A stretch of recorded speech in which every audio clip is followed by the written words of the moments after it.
What's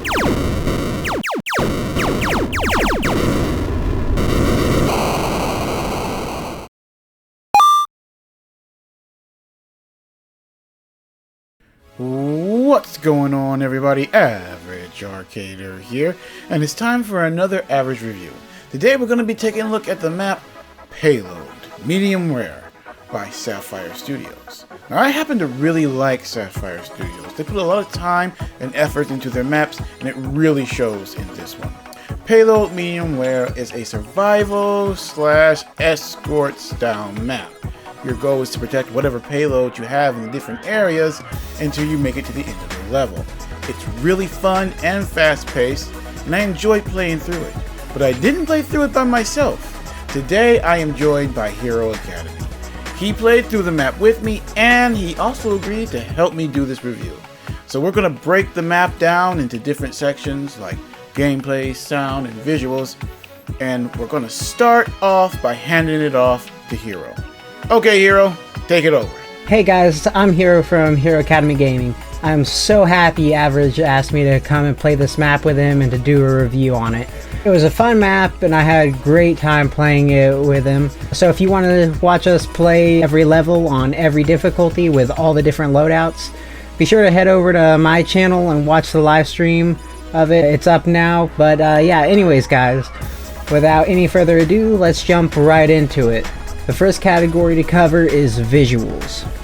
The visuals, they were very cool and creative. The game is so fast-paced, you don't get much time to look at the scenery, but even with that, these guys, they built a whole map around the theme of each level. For example, like there was farms and small shacks for the Fisherman's Valley level, then outer space type stuff for the lunar map, and a Rome/Greece like feeling for the mozzarella level. Like it was just interesting. I also really love the design of the bad guys you fight. These pigs were wearing apocalyptic type, scavenger type clothing, which was really funny. At the same time, you could like 100% tell these were the bad guys you were meant to defeat, to fight, Now the boss, he was a complete challenge to fight every single time, but each time I was still amazed at how huge this creature was that was in front of me, and you could just tell like it took so much time and effort to make. So the visuals on that, they were just really good. All this combined with the lobby that they put so much hard work and time into when they didn't have to, it's just amazing. In the end, I have to rate the visuals a solid 10 out of 10. But yeah guys, I'm gonna go ahead and toss you back over to Average, who's gonna cover the next part. Average, take it away. Sound and music. Now, as you guys know, sound and music in these maps are really important to me, because if it's done wrong, it can ruin the experience. But thankfully, Sapphire Studios has done a really good job in this aspect. Now, the sound effects are pretty vanilla.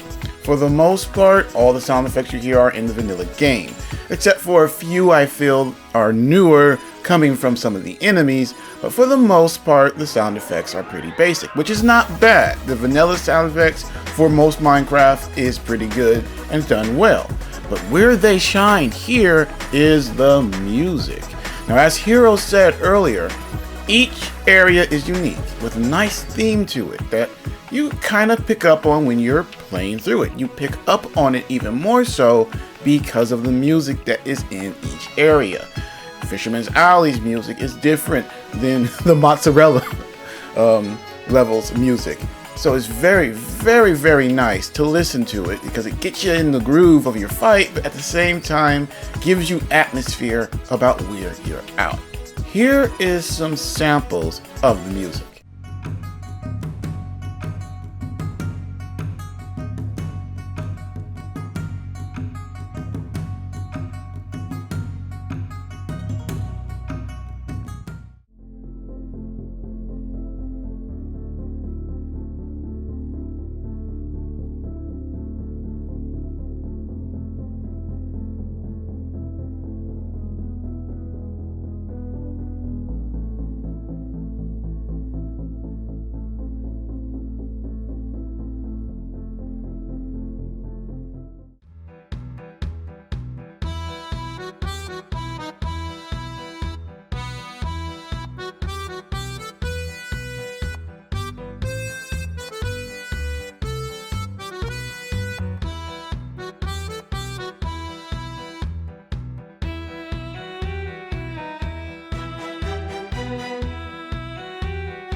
So, as you can see, Sapphire Studios did a really good job on the music, and it really helps the atmosphere of the gameplay.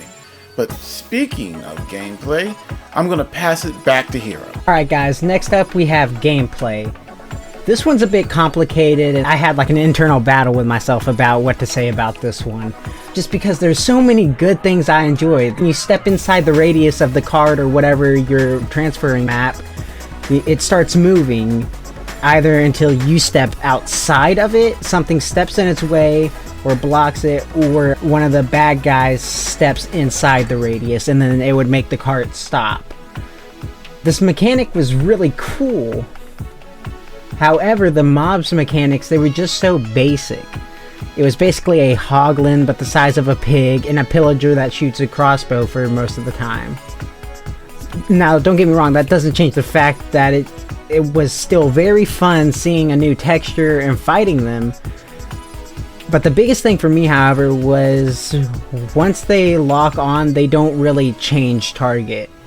If they focused on me, they only focused on me. Like, they didn't focus on Average or Kiki when they joined in. They have a lock-on system that just kinda stays. It doesn't move to whoever's closest to it, that I noticed. Most of the time it was fine, like you could just brush it off, because they're small mobs that didn't do much damage and they were easy to defeat. But Average and I were sort of able to exploit it when we fought the boss. Target Average, and I could just run inside of his body, like glitch inside of him, and just spam like explosives, my TNT and dynamite, or just start swinging my axe at him until he died. The mechanics of the gameplay were fun, but they were just too easy to exploit. However, just playing the game not looking at the mechanics or exploits, it's a fun challenge to play with your friends and try and beat your high score, you know? So overall, I'm gonna have to rate the gameplay an 8 out of 10. Overall, the game is fun, but I wanted to leave you guys with 2 things I thought would make it a bit better. Number 1, if they added different mobs to different maps. It gets old and repetitive fighting the same exact pig mob that you fight every single time. I don't really know what to call them. Even if they just keep the same pig look, but change the texture to go a bit with the map, like maybe put outer space outfit on them in the lunar map, or something else in the pizza themed map, or Rome 3/ type map, you know, just something different, just kind of change it up. But if they just did that, it still adds a bit more creativity and life to it than just leaving them all the same in every single map. And then number 2, the game is fun with your friends, but I see no reason to play it by myself. Like, if I'm gonna play this game, I'm gonna want to get Average in a call, same with my other YouTube friends like Kiki, get Screen Time and Nintor Stendo on, and all of us play it together. Playing it by myself, I just don't see a reason to. So Average and I both thought it would be cool if the mobs dropped coins or pork chops or something, and in the lobby area you could use that to create and customize your own loadout. You can buy your own armor and stuff to create your own loadout, so you don't just have to use the 4 that are already made. Horse Girl, the Demo Droid one, and then the Doctor. You can create your own. In my opinion, it would just be a very fun and interactive way to keep people playing the map with friends or even by themselves when they're just bored and want to play a game that they have to grind on. I 100% agree with your critique, Hero. I feel this game is very fun. It was very nice playing it. I really enjoyed the different loadouts of your equipment and armor that you can pick from, but I wish there were more. Like, you only have 4. I wish there was maybe 6 or 7. Or same thing with the maps. I really like the maps. They were beautiful, they were detailed, it was fun fighting a bunch of enemies through them, but there's only 3. I would love to have been maybe, again, 6, 7. Give us another 3 or even 4 maps to go through so that we can stay in this game a little bit longer. When we were done with the game, it wasn't because, we were tired of it. We had literally done everything we could do. We had played through all the maps at the highest difficulties. So we were pretty much done, because even though we hadn't spent that much time, we had done everything, and it was starting to get repetitive because the enemies don't change. So adding just a little bit more diversity would really help the map. So I'm really hoping to see a Payload Medium Rare 2, or at least a Payload 2, where they add in different elements, different enemies, and a lot more maps and places to fight. Alright guys, I'm gonna go ahead and head back over to my channel now. I hope you guys enjoyed the video, and maybe I'll get to see some of you guys over there on my channel. I want to thank you guys for sticking around to the end, hearing what we have to say, and I want to thank Average for having me. Thanks again, man, and bye guys. Take it easy, Hero, and once again, thank you very much for doing this map with me. I had a good time playing through and making this review, and we definitely will be doing it again. If you guys enjoyed Hero, make sure to check out his channel. I'll leave a link in the description, but if you're interested, he does live streams every single day of both Minecraft and Fortnite, and I know I've got some Fortnite fans in my subscribers, so make sure to go check him out. But that's going to be it for this map. Again, I really think this map is fun. Definitely if you have friends to play with, you can have a lot of fun with this map. So if you are interested, definitely go pick it up. It's up in the marketplace right now. But that's it for me. If you enjoyed, make sure to leave a like, share, subscribe, and hit that notification button. Since we do plan on doing more reviews like this, I wouldn't want you guys to miss any of our videos. But that's going to be it for me. Average Arcader out.